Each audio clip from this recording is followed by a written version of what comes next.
the Stepford Wives. Whoops.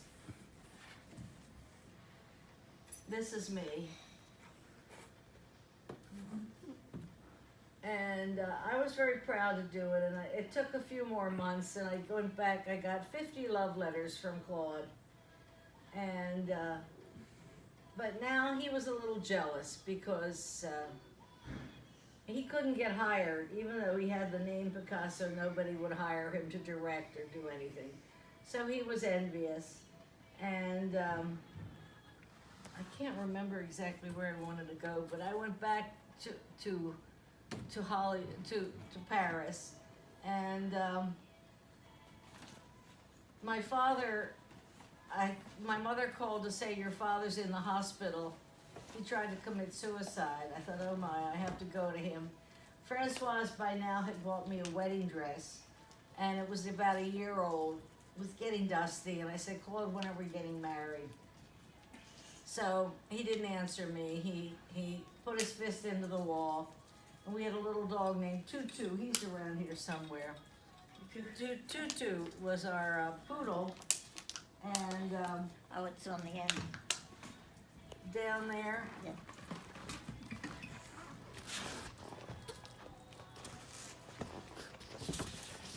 Right here? I don't see Tutu there. That's still not the one. This is my father. This one? No. Oh, I thought the little poodle. They're cats. They're my cats. In any event, I had a poodle named Tutu, and I loved him dearly. And I took him and I said, I'll be in New York when you make up your mind. And I took Tutu. Never take a man's dog. This does not go over well. So he still owed me $3,000 that we were living off of because the government, the millions hadn't come in yet. So I said, I need my $3,000 back. And he threw it at me in the car and said, shove it up your private parts, which was really very nasty. So I went back and I'm crying in bed, and my agent calls again and says, a director has called for you for something called the fan club. He wants to see you. There's a crochet, this is for Fabergé, this picture. But there was a crocheted one coming, that'll come up. And they saw that picture and they wanted to cast me in something called the fan club. So I had to fly now to Hollywood, and I got another apartment. Now I had 3 apartments. I had one in Hollywood, one in New York, and one in Paris. So in the elevator, I met one day a man with his hat down, and he said, hi. You're from New York? I said, yes. And he said, well, I'm Bobby De Niro. Do you want to have dinner one day? And so we made a date. And that's how I met him, and we went out for a few weeks. And I still didn't know if I was engaged to Claude, but I just had to live my life. And then I'm at the pool of the Beverly Hills, and somebody pages me, and it's Jack Nicholson. He said, hi, I'm down here filming The Last Tycoon. I wanted to come by for tea. I said, well, I'd love to have dinner. He said, oh, I can't be seen with you. He was living with Angelica Houston at the time. I said, no tea, no dinner. And I hung up on him. And that's how men were in Hollywood. At least that's how Jack was. So then now I was in New York, and I was a woman on my own. And a producer called to arrange a blind date for me with, do you know Sean Connery? What movies was he in? 007, James Bond, remember? So he was a blind date, and I went out with him, and we went out a few times. And then there was Al Pacino, and that was a blind date too. Remember the movies he was in? Godfather, Scarface. So it was a funny night with Al, because he said, I'm giving a surprise party for Marty Bregman, so I think we should pretend that we're going off to your place later to make love, and then but we'll go back to where the party is and surprise him. So next thing you know, we're kissing on the dance floor, and I'm thinking, this is fun. This is a nice improvisation. He goes up to Marty and says, I'm going off with Carole. And then we get in the car, and he still kisses me, and he's continuing this, and I'm thinking, oh my, this is nice. But we arrive at the party, and I said, Well, hi, Marion. How are you? So we arrived at the party. I said, Al, we're here. He said, well, I don't want to go here.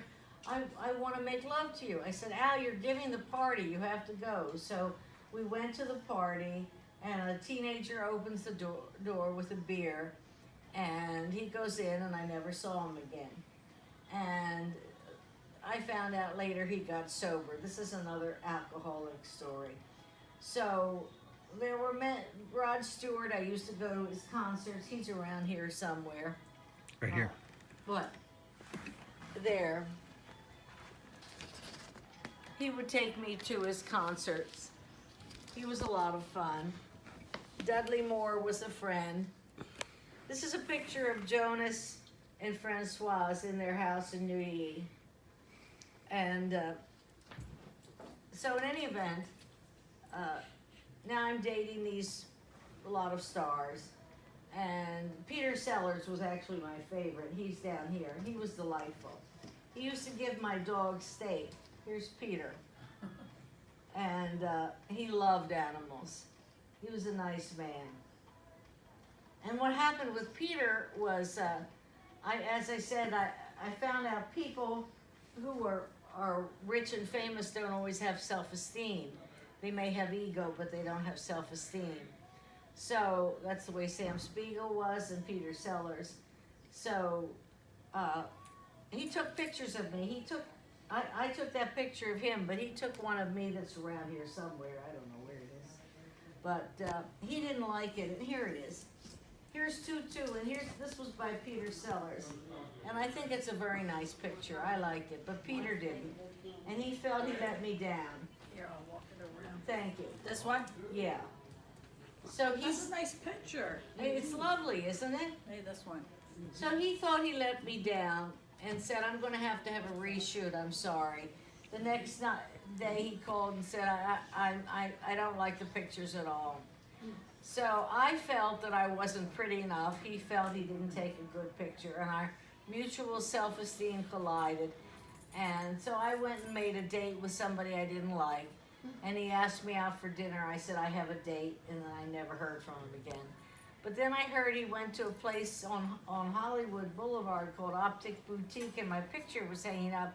And he said, does anybody know where she is? And they was talking about me. So he hadn't forgotten me. But any movies you remembered Peter Sellers in? The Pink Panther. Right, Inspector Clouseau, It's quite a few. Dr. Strangelove.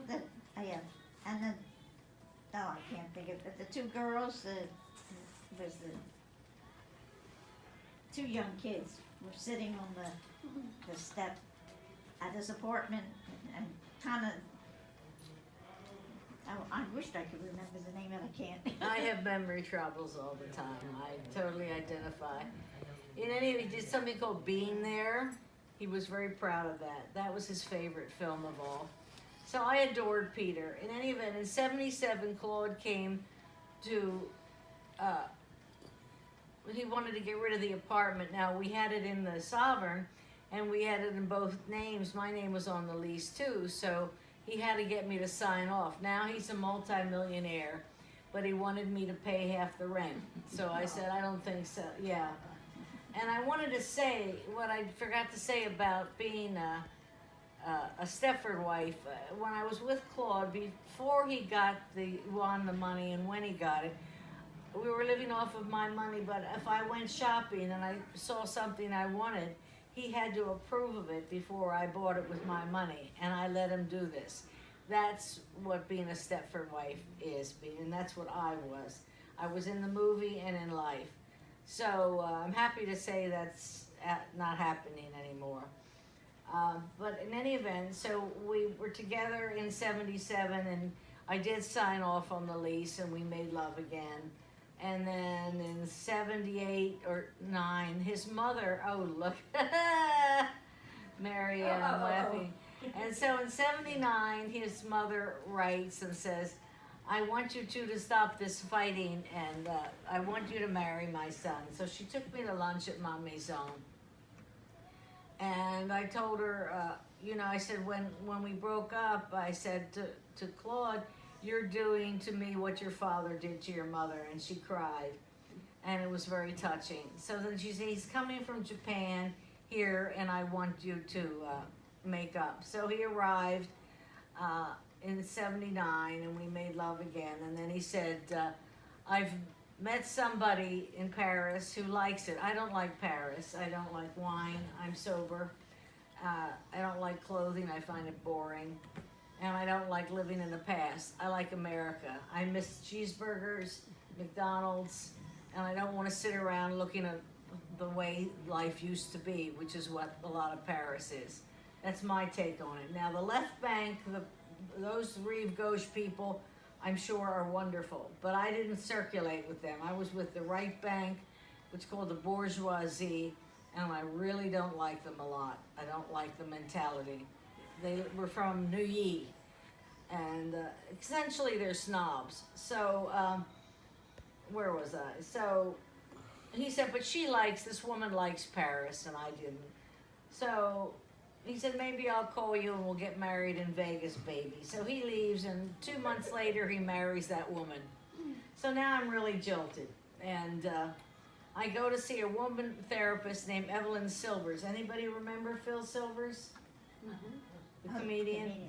She had 2 sets of twins with them, and this was a great woman, a great therapist. And she saved my life. And she said, Carole, did you ever think you're an alcoholic? I said, no, I'm just chic. I just drink wine.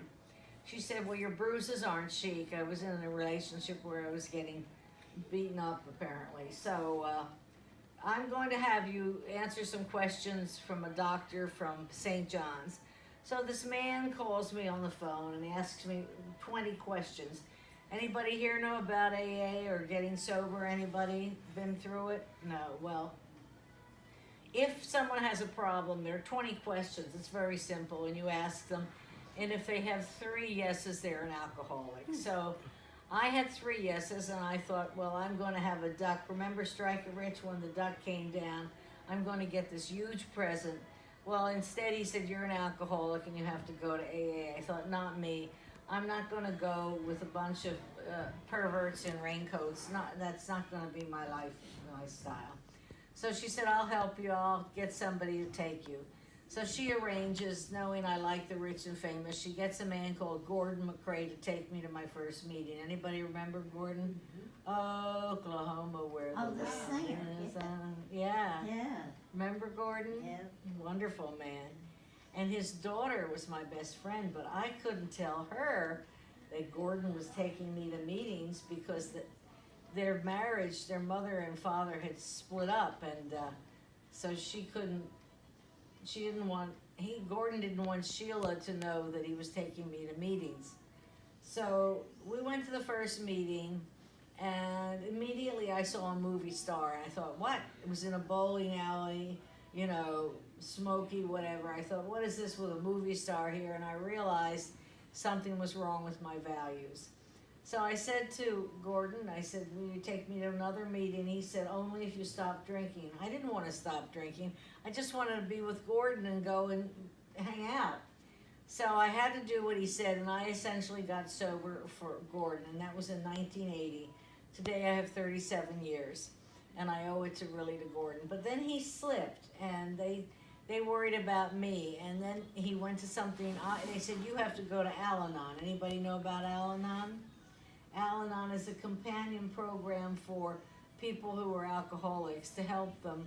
It has to do with control issues. So I went to Al-Anon, and then Gordon came back to AA and got sober. He was never anonymous, nor am I. So now, part of getting sober is to write about your life. You have to look back on the past, and it's called the 4th step. You've probably heard about the steps they have.